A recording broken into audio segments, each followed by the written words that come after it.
Hi, I'm Grimes, and this is my garage. Today, we've got a 1993 Lancia Delta HF Integrale. I know, it sounds like word soup, but these were kind of a special car back in the late 80s, early 90s. These were produced by Lancia as a homologation car so that they could compete in rally. And they got quite a bit of upgrades over the standard commuter car.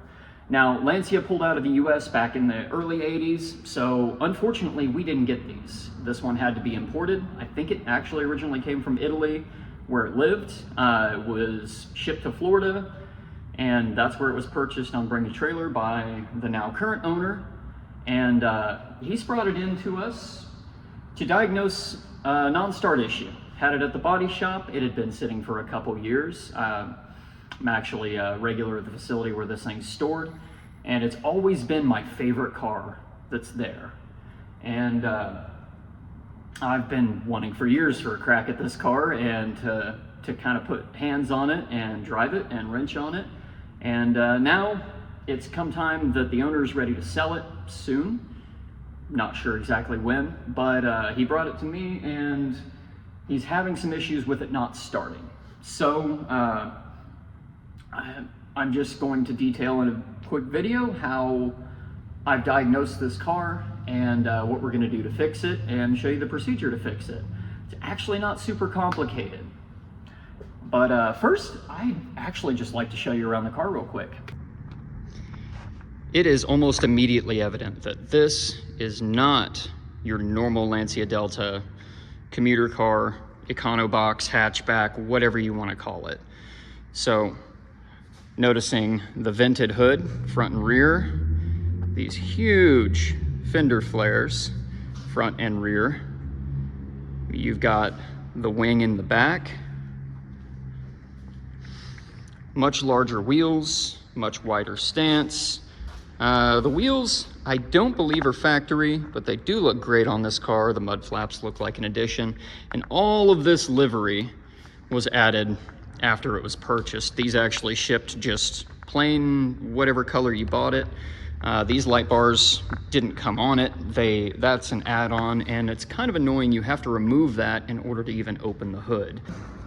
You can see somebody has added some aftermarket bucket seats.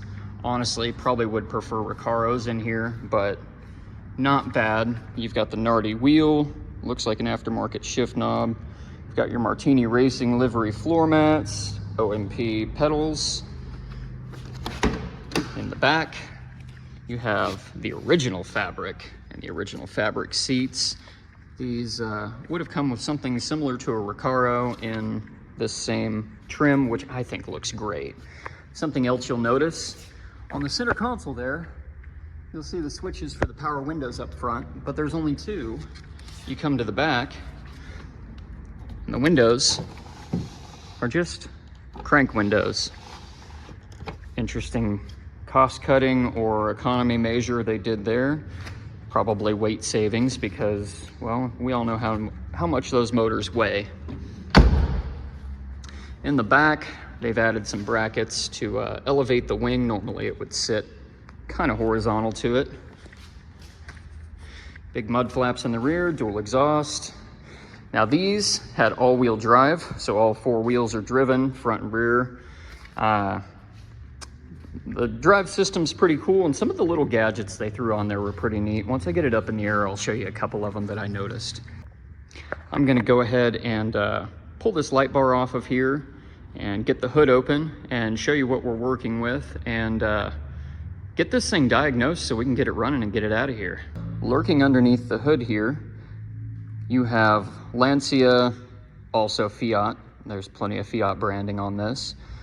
Their 2-liter turbocharged 4-cylinder, also intercooled. Turbo unit on this, I believe, was a Garrett.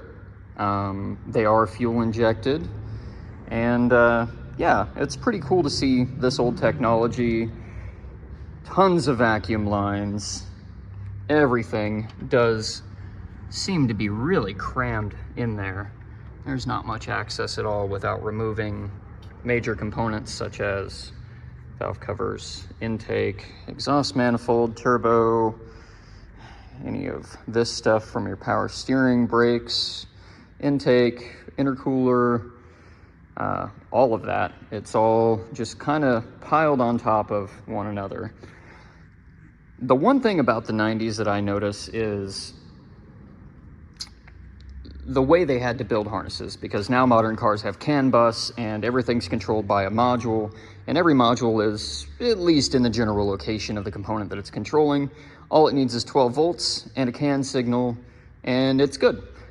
Unfortunately, older cars did not have CAN bus, so every signal, every switch, every relay, everything had to be individually wired, and that's what made these cars a lot heavier, a lot harder to diagnose, some will say, and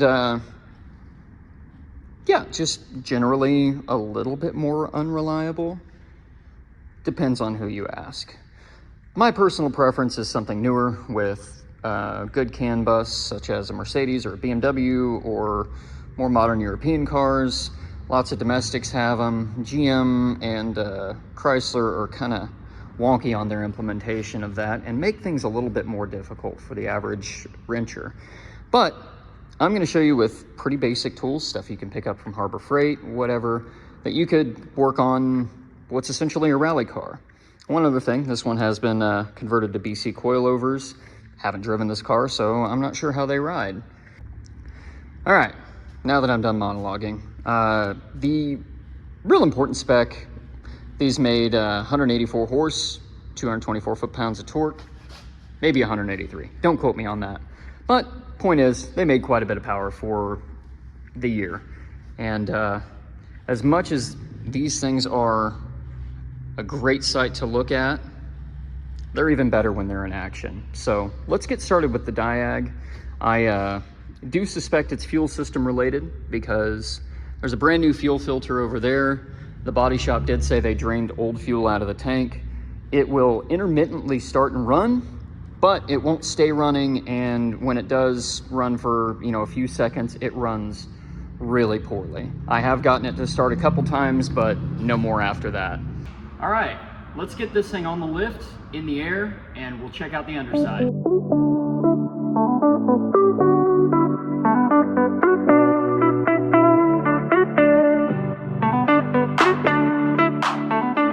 So underneath this thing, as I mentioned before, this thing is all-wheel drive. So with the transverse engine layout, you have the front wheels driven by the CV shafts off of the front diff. Then you have your transfer case and a prop shaft that runs all the way back to the rear diff. Kind of cool. These cars were definitely very formidable in rally. So you've got standard four-wheel disc brakes. Kind of a neat design on these rear control arms. Looks like somebody has upgraded to poly rear sway bar bushings. The exhaust has been modified. But what I thought was really cool when I got to this was this. I wasn't quite sure what it was. I did notice that brake lines run in and out of it. And when I looked that up, apparently these are, it's like a brake bias valve for the rear axle. I think they call it a compensation valve or something like that, so that when one tire is under load, the other tire gets less braking force and vice versa, or vice versa, I'm not sure. But kind of a neat system, and this was kind of the implementation of ABS before there was ABS. And you see there those BC Racing coilovers, front and rear. And other than some oil leaks that I noticed up here, got some on the turbocharger and around it, and draining down the charge pipe. And then looks like somebody has attempted to repair the oil pressure sender or oil pressure switch. And maybe the oil temp sender is also leaking. And there's your oil cooler lines. And you got a little drip coming from the housing there. So I will probably quote that to the customer just to see if he wants to go ahead and get that done while it's in here and being repaired. That way maybe he'll get some more money out of it when he sells it. Other than that, everything looks pretty good, no rust, all pretty clean under here. And yeah, you see that four-wheel drive system. Kind of cool when it's in action. Let's get this thing back on the ground and get started on fixing it.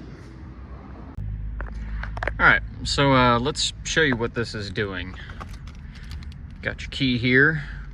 Cool little Lancia branded key, all of them are. I haven't figured out exactly what these laser cut or side cut keys are for, but do have power.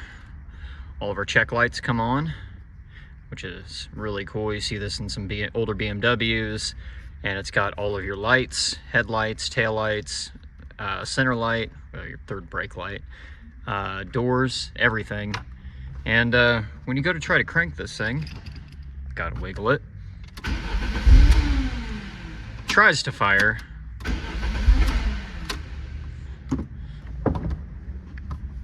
but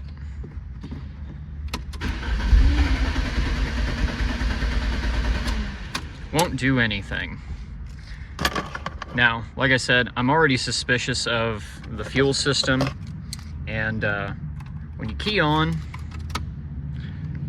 you don't hear anything coming from back there. So I'm gonna go ahead, pull up a spark plug, see if it smells or looks like it's fuel soaked, and then I think we're gonna do a fuel pressure test next, just to see if that's where our issue lies. Now, after cranking it, since it hasn't fired and wouldn't burn any of the gas that's in here, I'm gonna go ahead and pull one of these plugs and just take a look at it, see if it's fuel soaked. If it's not, then we know we have a fuel delivery problem. I'll go ahead and test fuel pressure. I did throw a fuel pressure test port in line here with the filter, and this is what made me immediately suspicious, is the fact that it's got a brand new fuel filter and that it had old gas in the tank. So I'll get that set up and be right back. So come back under here. I'm gonna go ahead and pull the spark plug.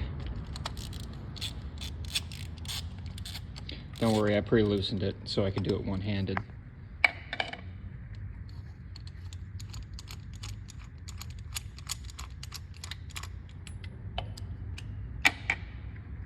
Set those there.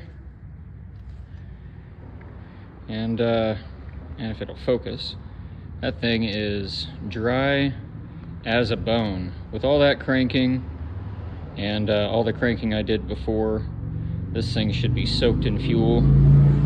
Doesn't even smell like it. So I do think my suspicions are pretty correct.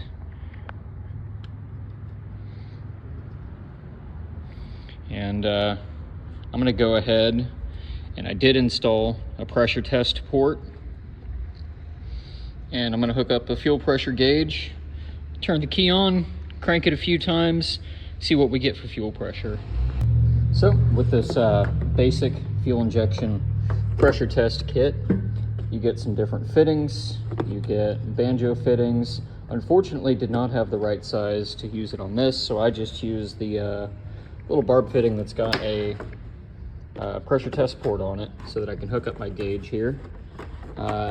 Obviously not for high pressure systems, but it'll do everything we need to. And there's the part number. These literally just come from Harbor Freight. It doesn't take a lot of money and a lot of specialty tools to work on something like this. Obviously, like this, like that, or the that Chevy over there. So let's get this hooked up and see what we've got for fuel pressure.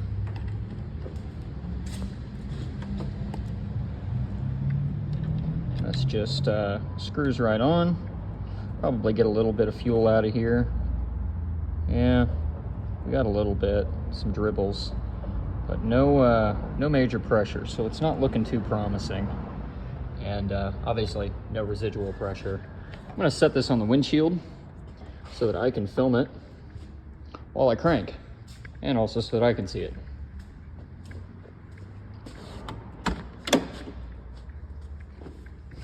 Ugh. All right, let's watch this gauge right here as I crank it. Key on, no change.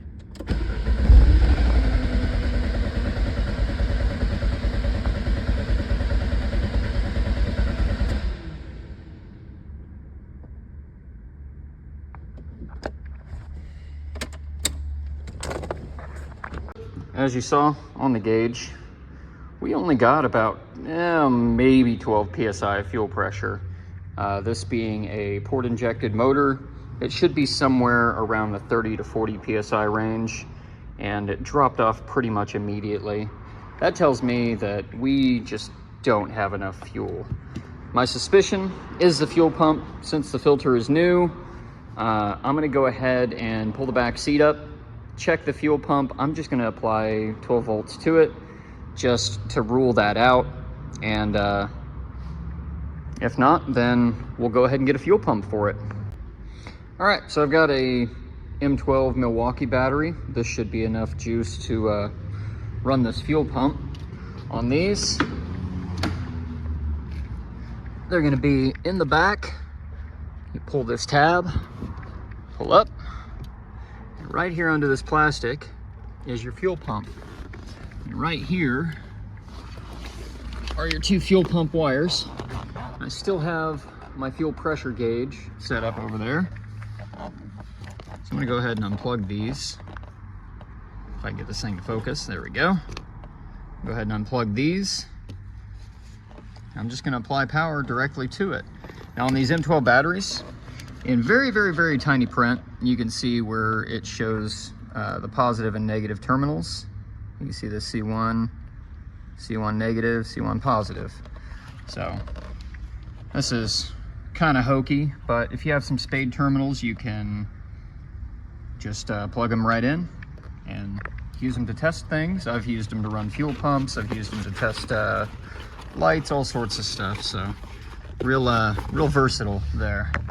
Okay, so I've got my negative plugged into there. I can hear the pump run. And it's running.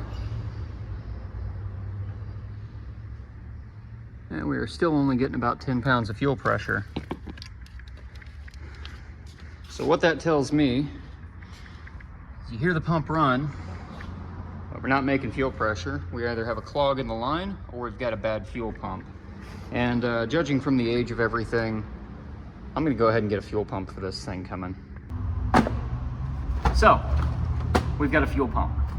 Now, this one's obviously not for Lancia. We got it at O'Reilly's, but it is for a 1993 Chevrolet Corvette. Now, that's got a V8, makes more power than this, has an adequate enough flow rate, makes enough pressure, and more importantly, it fits in the stock hanger. Old Chevy pumps are kind of the go-to for a universal style or something like that. This is really close in spec to the universal Walbro that pretty much everybody uses. The only difference being it was 80 bucks and it's available. So this comes with all of the hose clamps, some gaskets we're probably not going to need, the rubber sleeve, I don't know.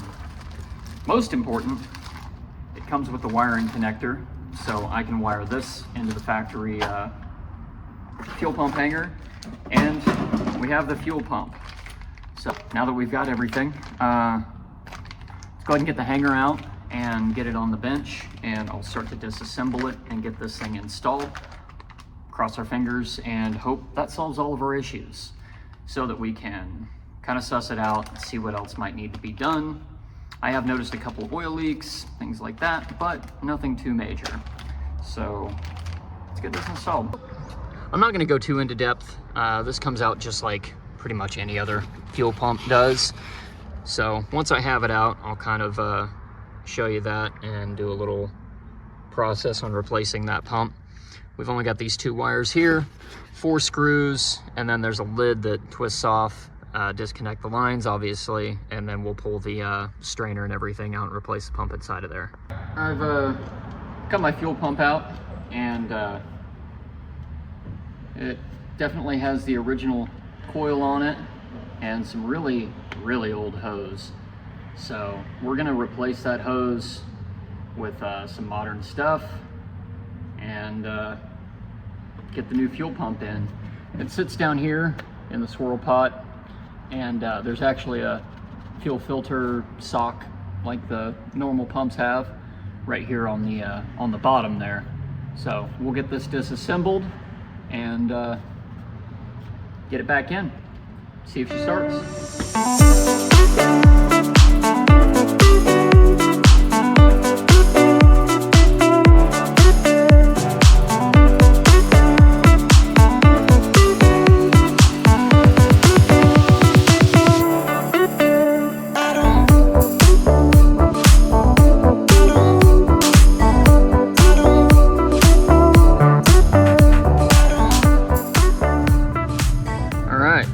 So we got our new fuel pump assembly in here, and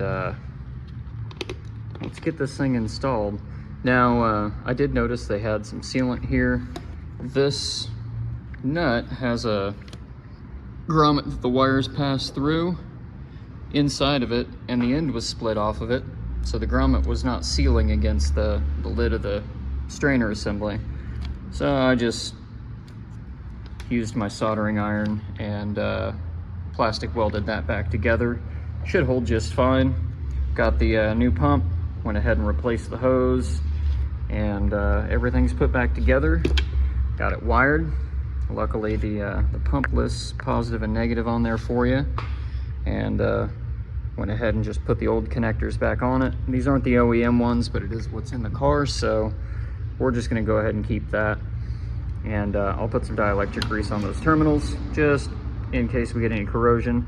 Do need to clean these out a little bit and make sure that the O-rings are good. Didn't see any leaks, so they should be okay, but let's drop this thing back in there. Got the new fuel pump in. It's plugged in here, got both the lines in, made sure they're secure, lubed up the O-rings, got the locking ring tightened down. All that's left to do now, really, is see if we got good fuel pressure up here and see if she starts. Fingers crossed.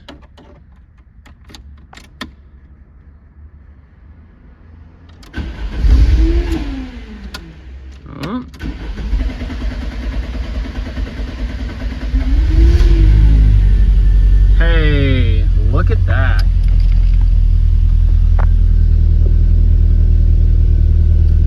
PSI fuel pressure.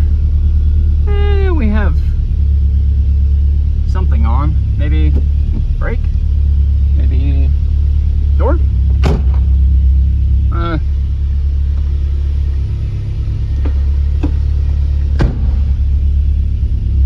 Not sure. I'll have to look at the manual, see what that light's about. But